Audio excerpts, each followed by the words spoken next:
तो स्टूडेंट आज हम लोग एक क्वेश्चन करने वाले हैं और उसके अंदर हम देखेंगे कि जो एडजस्टेड परचेज लिखा होता है उसका मतलब क्या होता है।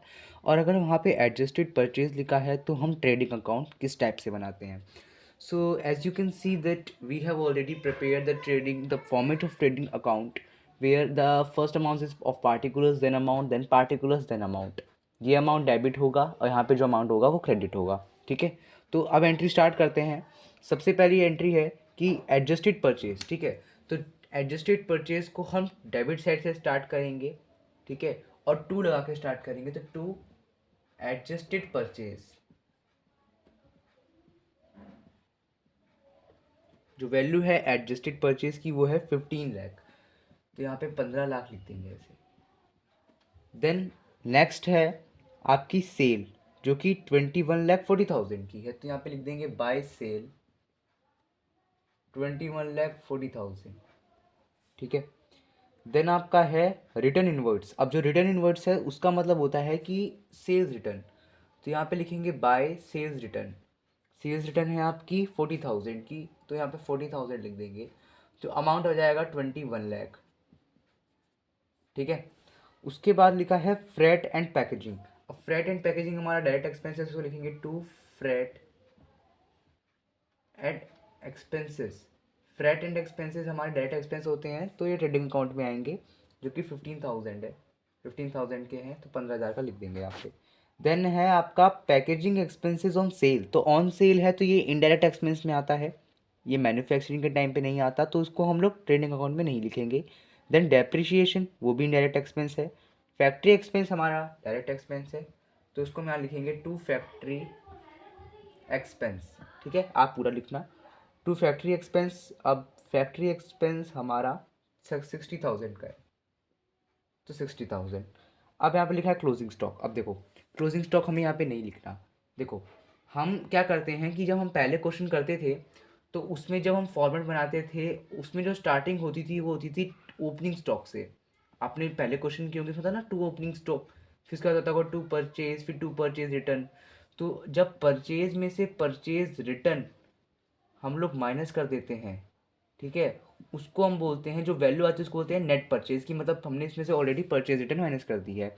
ऐसे ही सेम यहाँ पर सेल है, जब हम सेल में से सेल रिटर्न माइनस कर देंगे तो ये जो हमारा अमाउंट आया इसको हम सेल्स नेट सेल्स कहेंगे। ठीक है, तो हमें क्या करना होता है, एडजस्टेड परचेज का मतलब क्या होता है यहाँ पे।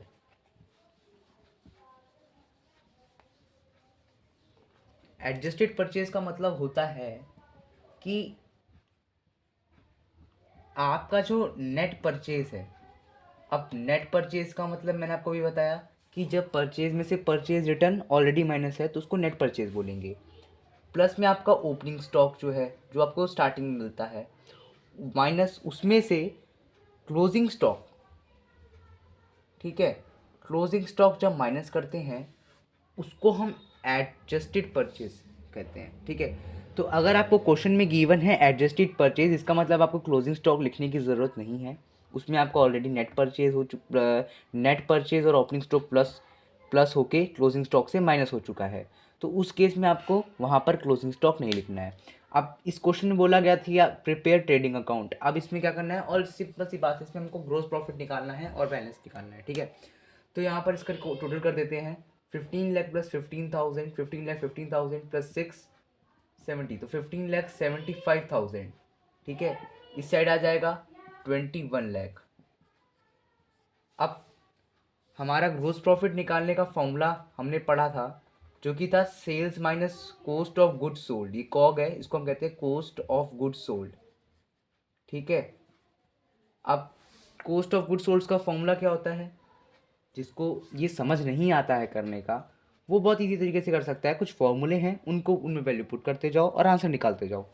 कॉस्ट ऑफ गुड्स सोल्ड का फॉर्मूला है opening stock plus net purchase plus direct expenses minus closing stock. ठीक है, इसका मतलब है, देखो यहाँ पर सब हो चुका है, एडजस्टेड परचेज में ये और ये तीनों चीज़ हो चुकी है, मतलब जो 15 लाख है वो आपका ओपनिंग स्टॉक को जब नेट परचेज से प्लस करके माइनस किया गया था क्लोजिंग स्टॉक से, तब आया था। अब उसमें हमें बस डायरेक्ट एक्सपेंस मिलाना है, जो कि हमारा 75,000 है। तो इसमें आ जाएगा 15,75,000। इसका मतलब 15,75,000 हमारी कॉस्ट ऑफ गुड्स सोल्ड आ गई। ठीक है, अब सेल हमारी 21 लाख की है, 21,40,000 की, सॉरी 21 लाख की है। सेल्स रिटर्न माइनस कर दिया तो हमारी नेट सेल है वो 21 लाख की है। ठीक है, अब हमें सेल में से cost of goods sold minus करना है, मतलब 15,75,000 माइनस करना है। तो हमारा आंसर आ जाएगा 5,25,000 हमारा यहाँ पर ग्रोस प्रॉफिट आ गया। ठीक है, तो यहाँ पे हम क्या लिखेंगे, टू ग्रोस प्रॉफिट 5,25,000। अब सीडी लिख देंगे यहाँ पे। अब हमें इसको करना है टोटल प्लस, फिर से प्लस करेंगे तो 21 लाख ही आएगा। कैसे आएगा देखो, 15 lakh plus 15,15,000 plus 15,75,000, 75,000 plus 25, total 21 lakh आ जाएगा, 21 लाख। ठीक है, ये आंसर है हमारा।